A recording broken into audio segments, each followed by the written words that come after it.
तो हेलो दोस्तों, welcome back to our YouTube channel P R knowledge centre. मैं प्रशांत पटेल स्वागत करता हूं आपका अपने YouTube channel P R knowledge centre में। तो हम लोग लूसेंट बुक कंटिन्यू कर रहे थे। उसी सीरीज़ में हम आज पढ़ने वाले हैं ब्राह्मण साम्राज्य के बारे में। हमने लास्ट वीडियो में मौर्य साम्राज्य के अंतिम शासक अशोक के बारे में पढ़ा था। अशोक के बाद वहाँ से मौर्य साम्राज्य समाप्त हो जाता है और यहाँ से शुरू होता है ब्राह्मण साम्राज्य। चलिए फ्रेंड्स, बिना टाइम वेस्ट किए स्टार्ट करते हैं हमारा यह वीडियो।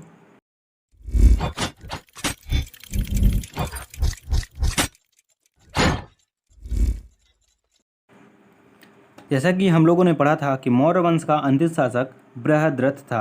अब बृहद्रथ जो मौर्य वंश का अंतिम शासक था, इसकी हत्या इसके सेनापति पुष्यमित्र शुंग ने 185 ईसा पूर्व में कर दी और मगध पर शुंग वंश की नींव डाली। अब क्योंकि फ्रेंड्स ये जो पुष्यमित्र शुंग था वह ब्राह्मण समाज से या ब्राह्मण जाति का था, इस वजह से यहाँ से इसे ब्राह्मण साम्राज्य का उदय माना गया है या ब्राह्मण साम्राज्य कहा गया है।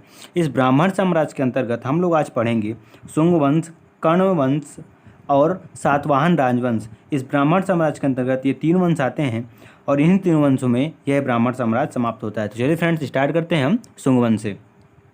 तो पुष्यमित्र शुंग जो था उसने बृहद्रथ की हत्या कर दी 185 ईसा पूर्व में और मगध की राजगद्दी पर कब्जा कर लिया।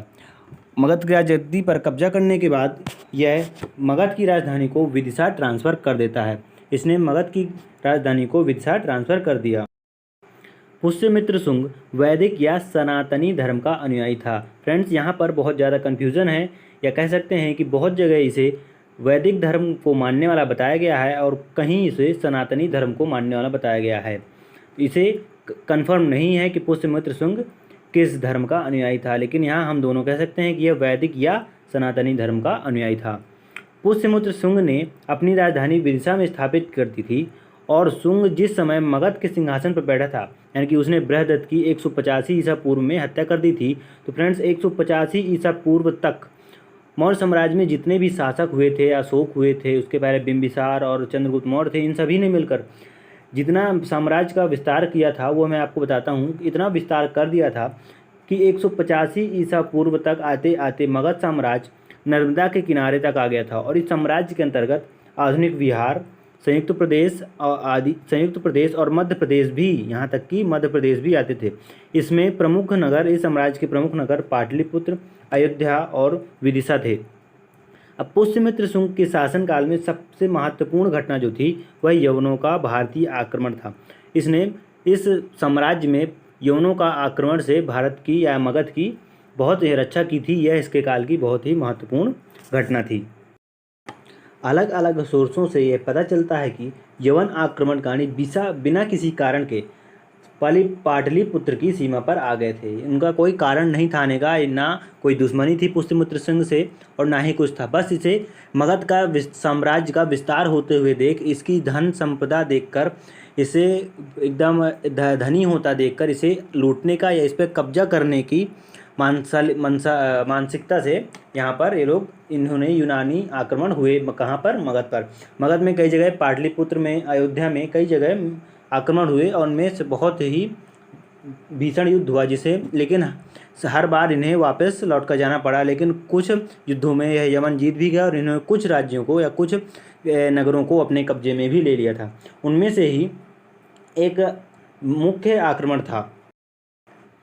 यवन आक्रमणकारी बिना किसी अवरोध के पाटलिपुत्र की सीमा पर आ गए। अब इस आक्रमण का उल्लेख हमें कहाँ से प्राप्त होता है? पतंजलि के महाभाष्य से मिलता है। जो पतंजलि ने महाभाष्य नाम की किताब लिखी थी, उसमें से पता चलता है कि यह यवन आक्रमण मगध पर हुए थे।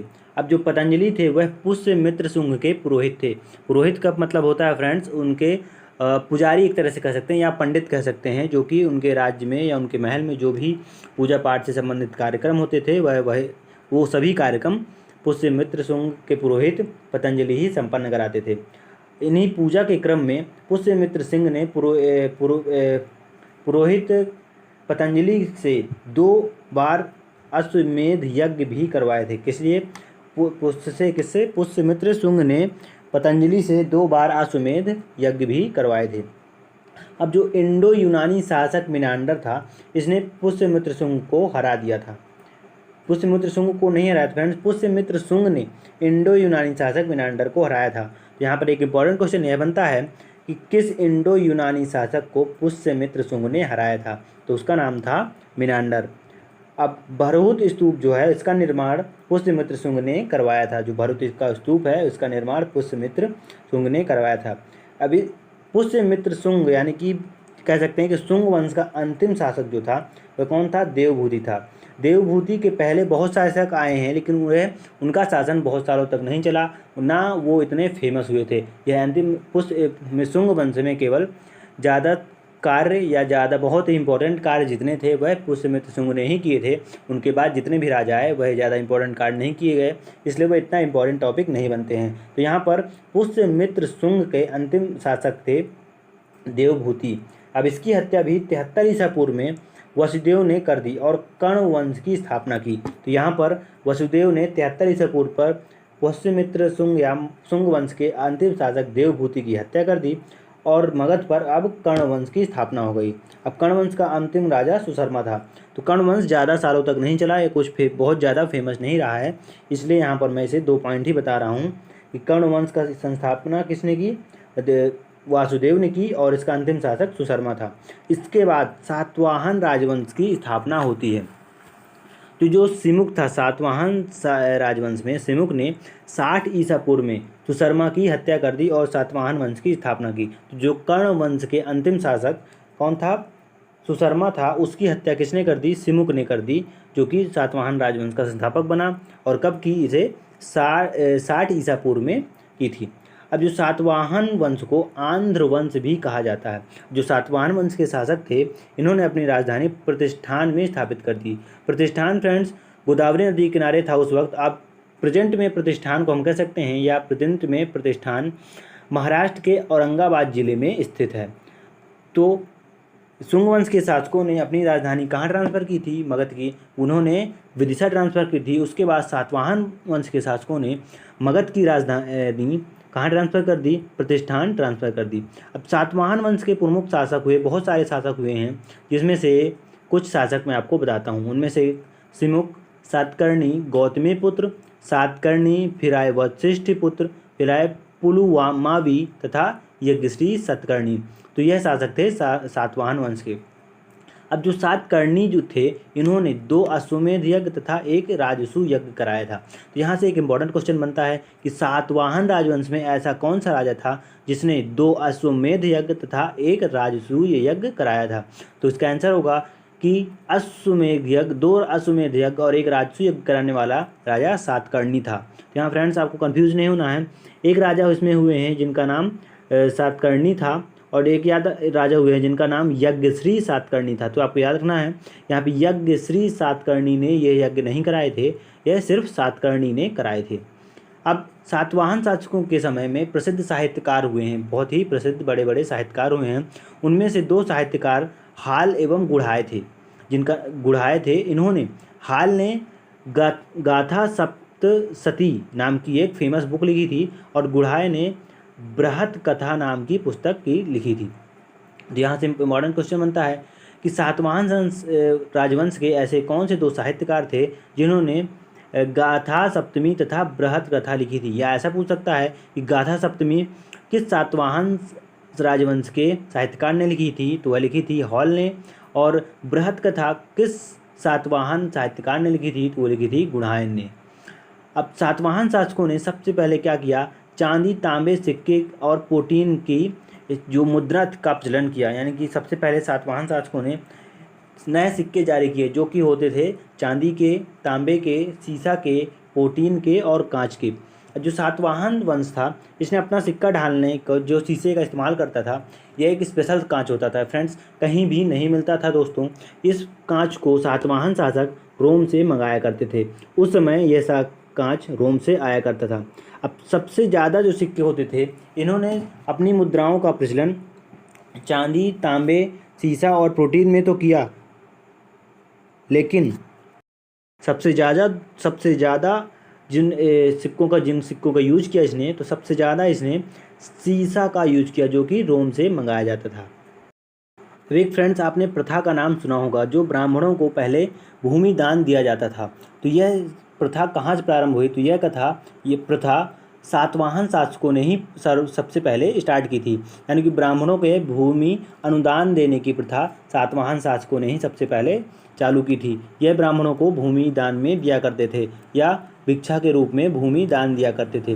भूमि दान का सबसे पुरालेखी प्रमाण जो कि मिलता है वह शताब्दी ईसा पूर्व के सातवाहनों ने नाना घाट अभिलेख से मिलता है। जो शताब्दी ईसा पूर्व सातवाहन के जो नाना घाट अभिलेख मिलते हैं वहाँ से इस ब्राह्मणों को भूमि अनुदान देने की प्रथा का पता चलता है, जिसमें अश्वमेध यज्ञ में एक गांव देने का भी उल्लेख है।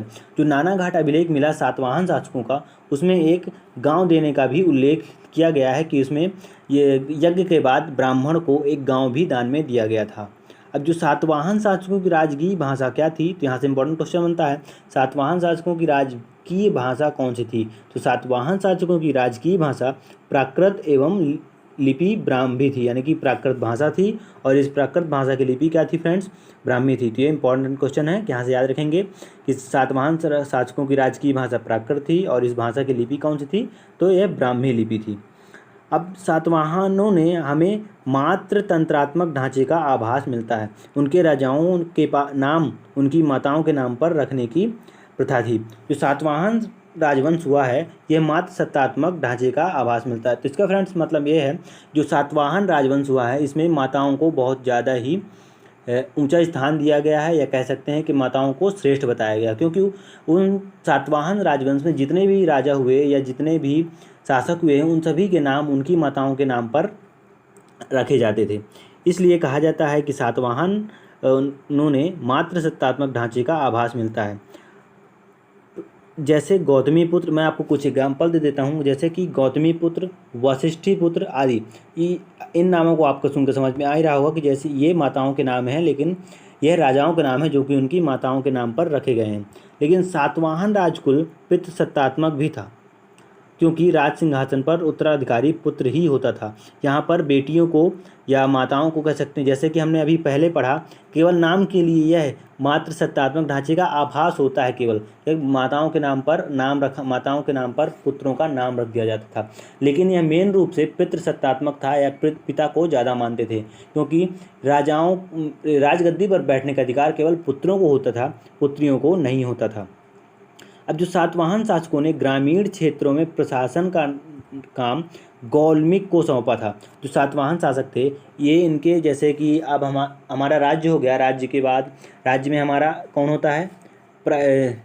मुख्यमंत्री होते हैं, जो वह काम संभालते हैं ओवरऑल राज्य को। उसके बाद जो जिला हो गए तो वहाँ कलेक्टर संभालते हैं। उसके बाद जो पार्षद हो गए जो कि वार्डों का काम संभालते। उसी प्रकार पहले छोटे छोटे गांव होते थे, उनका प्रशासन संभालने का इन्होंने काम दिया था किसे? गौलमिक को।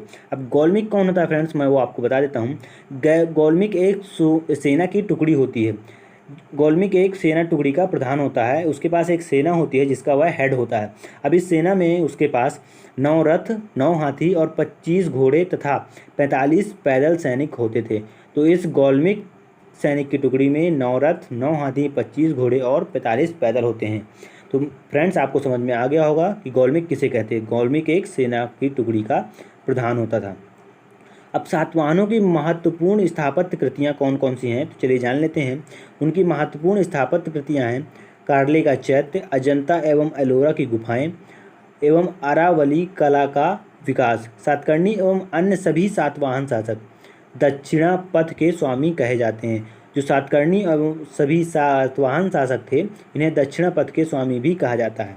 अब जो सातवाहन राज्य ने उत्तर और दक्षिण भारत के बीच सेतु का काम किया है, यहाँ से एक नोट पॉइंट बनता है कि किस राज्य ने उत्तर और दक्षिण भारत के बीच सेतु का काम किया है, तो वह कौन सा था? सातवाहन राजवंश था।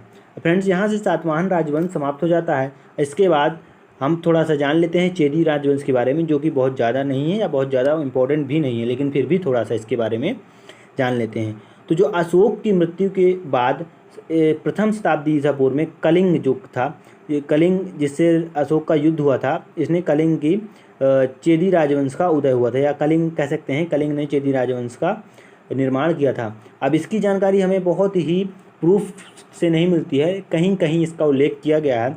तो मैं बता दूं आपको कि जो चेदी राजवंश था इसकी जानकारी कहाँ से मिलती है हमें? इसकी जानकारी हमें हाथी गुम्फा अभिलेख से मिलती है। कहाँ से मिलती है फ्रेंड्स? हाथी गुम्फा अभिलेख से मिलती है। अब ये हाथी गुम्फा अभिलेख कहाँ पाए गए हैं? तो मैं आपको बता दूं कि हाथी गुम्फा अभिलेख भुवनेश्वर जो कि उड़ीसा में है वहाँ से पाए गए हैं। इन्हीं से पता चलता है कि चेदी नाम का राजवंश भी था। अब चेदी नाम के राजवंश के संस्थापक कौन थे, या कह सकते हैं उनका राजा कौन था? तो प्रतापी राजा एक खारवेल नाम के राजा का भी नाम मिलता है, जो कहा जाता है कि वो चेदी राजवंश के राजा थे। अब खारवेल के बारे में थोड़ी बातें जान लेते हैं। तो खारवेल जैन धर्म का अनुयायी था और उसने जैन मुनियों के लिए उदयगिरी की पहाड़ी में गुफा का निर्माण भी कराया था। तो यहाँ से हमारे टॉपिक शुंग वंश, कर्ण राजवंश और सातवाहन राजवंश होते हैं ख़त्म। तो चलिए फ्रेंड्स, वीडियो ख़त्म करने से पहले हम एक बार इन सभी का एक बार छोटा सा क्विक रिवीजन कर लेते हैं। चलिए फ्रेंड्स, इनमें इंपॉर्टेंट क्वेश्चन मैं आपको क्विक रिवीजन के लिए बताने वाला हूँ। सबसे पहले शुरुआत करते हैं शुंग वंश से। तो पुष्यमित्र शुंग जो थे, इन्होंने किस शासक को पराजित किया था? तो इसका आंसर होगा मिनांडर को पराजित किया था। अब पुष्यमित्र शुंग ने कितनी बार अश्वमेध यज्ञ कराया था? तो उन्होंने 2 बार अश्वमेध यज्ञ कराया था। अब किसने भरत स्तूप का निर्माण कराया था? तो शुंग ने या पुष्यमित्र शुंग ने भरत स्तूप का निर्माण कराया था। शुंग वंश का अंतिम राजा कौन था? तो शुंग वंश का अंतिम राजा देवभूति था। इसकी हत्या किसने कर दी? तो इसकी हत्या 73 ईसा पूर्व में वासुदेव जो कि इसके सेनापति था, मगध में कर दी थी 73 ईसा पूर्व में, और मगध में कर्ण वंश की स्थापना की थी। तो कर्ण वंश का संस्थापक कौन कहलाया? तो कर्ण वंश का संस्थापक वासुदेव था और कर्ण वंश का अंतिम शासक सुशर्मा था। अश्विमुख जो कि सातवाहन राजवंश का संस्थापक था, इसने 60 ईसा पूर्व में सुशर्मा की हत्या कर दी और सातवाहन राजवंश की नींव डाली मगध पर। सातवाहन शासकों की राजधानी प्रतिष्ठान थी, जो कि गोदावरी नदी के किनारे, जैसे मैंने बताया था, प्रतिष्ठान अब महाराष्ट्र के औरंगाबाद जिले में है। तो सातवाहनों ने इसकी राजधानी कहाँ ट्रांसफ़र कर दी? प्रतिष्ठान ट्रांसफ़र कर दी। सातवाहन वंश में सतकर्णी ने कितने यज्ञ कराए थे? तो मैंने आपको अभी वीडियो में पीछे बोला कि आप ये क्वेश्चन इंपॉर्टेंट है, याद रखिएगा कि किस राजा ने इसकी या किस सातवाहन वंश के राजा ने 2 अश्वमेध यज्ञ और 1 राजसूय यज्ञ कराया था? तो उसका नाम था सातकर्णी। अब बृहत कथा नाम की पुस्तक किसने लिखी थी? तो हॉल ने लिखी थी, हॉल एवं गुढ़ाई ने लिखी थी बृहत कथा, जिसे जिसका एक और नाम है, तो उसे गाथा सप्तमी के नाम से भी जाना जाता था। फ्रेंड्स, मैंने आपको अभी वीडियो में पीछे एक जगह गलत बताया है कि जो गुढ़ाई और बृहत कथा नाम की जो पुस्तक थी, उसे लिखा था किसने? गुढ़ाई ने लिखी थी और हॉल ने लिखी थी गाथा सप्तमी। तो ऐसा नहीं है फ्रेंड्स, हॉल एवं गुढ़ाई ने दोनों ने बृहत कथा नाम की पुस्तक मिलकर लिखी थी और बृहत कथा को ही गाथा सप्तमी कहा जाता था। सातवाहन शासकों के समय सिक्कों को ढालने में किसका उपयोग किया जाता था? तो सातवाहन शासकों के समय सिक्कों को ढालने में शीशे का उपयोग किया जाता था, जो कि रोम से लाया जाता था। शीशे के अलावा चांदी, तांबे का भी उपयोग किया जाता था, लेकिन सबसे ज़्यादा प्रचलन में सातवाहन शासकों में शीशा रहा है, जो कि रोम से लाया जाता था। सातवाहन शासकों की राजकीय भाषा कौन सी थी? ये क्वेश्चन इंपॉर्टेंट पूछ सकता है कि सातवाहन शासकों की राजकीय भाषा कौन सी थी? तो सातवाहन शासकों की राजकीय भाषा प्राकृत थी और इसकी लिपि ब्राह्मी थी। गौलमिक कौन होता था फ्रेंड्स? गौलमिक जो होता था वह एक सैनिक सेना का टुकड़ी होती थी, जो एक सैनिक की टुकड़ी होती थी, उसका एक प्रमुख होता था, जिसमें 9 रथ, 9 हाथी, 25 घोड़े, 45 पैदल सैनिक होते थे। यह एक गांव का काम संभालता था। तो फ्रेंड्स, यहाँ से हमारा ब्राह्मण साम्राज्य होता है ख़त्म, और हम अपने नेक्स्ट वीडियो में पढ़ने वाले हैं भारत के यवन राज्य, जो भारत पर आक्रमण करने वाले विदेशी आक्रमणकारी जो थे वह कौन कौन से थे, उसने सबसे पहले किस विदेशी आक्रमणकारी ने भारत पर आक्रमण किया, उस क्रम से मैं आपको सब बताने वाला हूँ। तो थैंक यू फ्रेंड्स, आज के लिए इतना ही, और कैसा लगा हमारा ये वीडियो आप हमारे कमेंट सेक्शन में ज़रूर बताएँ। तो आज की इस वीडियो के लिए इतना ही। Thank you so much friends.